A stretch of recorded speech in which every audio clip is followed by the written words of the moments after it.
We're in a really bad spot. He's got that shoulder pressure where he can make me look away. So I have a lot of trouble turning into him. And right now, Todd's pressure's on this line. It's going across my body. And what's everybody try to do here? We make our frame, and then we try to bridge and turn in, and then make room with the hip escape to get him back in the guard, right? But if the guy has your head like this, it's going to be near impossible to do that. Okay?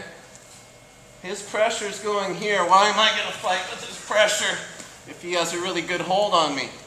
I have to go to a different angle. So from here, what I'm going to look to do is I'm going to look to move up towards the direction my head's pointing. So I'm still going to have my frame, my blade of my wrist on this hand, and this arm is going to be next to his hip bone, and the blade of the wrist here is still going to be under his neck, hand on his shoulder. And from here, go ahead and hold on tight. Okay? He's holding on tight. I try the first way, I can't get out. And notice that my outside foot is always connected to the mat here. And I'm seeing a lot of people do this. Let me get to my... See, I'm seeing a lot of people get to here, right? But then they take their foot off the floor. And what happens? Here I can stay, I can keep my angle. As soon as my foot comes off the floor, flatten me. See, he's going to be able to flatten me. Watch. This is what everybody does. Takes the feet off the floor. Keeps getting flattened out, right? Losing all the space that we're making. So make sure your outside leg is always grounded. It's always connected to the ground. All right, so we're here. Now, we try to turn in. We can't. From here, what I'm going to do is I'm going to shoulder walk towards my head. As soon as I shoulder walk here, my hips are free again. I move my hip, and I get back to the guard. So from here, you got to know how to shoulder walk. Pushing with this, if I push with my left leg, I go up onto my right shoulder. If I push with my right leg, I go up onto my left shoulder. I'm already out now. Now it's the ground the outside leg, hip escape, back to your guard. Always get grips. The temptation to start pushing with this arm. Okay? Pushing on the hip as you're doing your shoulder walk.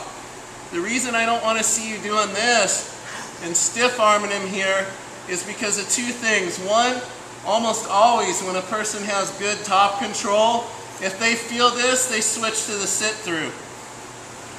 Okay? He just turns his hip, right? He makes my hand deflect right off his hip, and now I'm stuck here. Now I have a whole nother position that I have to think about how to get out. So if I just frame here, my elbow's already in. It doesn't matter if he sits through because his hip's blocked, and I'm still going to be able to escape here. See? I have to block his bottom leg from coming through. If I'm pushing here, he has all this space under my arm to bring that leg through. But if I frame and keep my elbow in, his bottom hip is blocked right now. I can still do my same move and put him back in the guard. Doesn't matter at that point. Pushing is trying to move him off of me using my arms or my strength. A frame is keeping him where he is and moving away from that point. Okay? This is pushing. This is framing.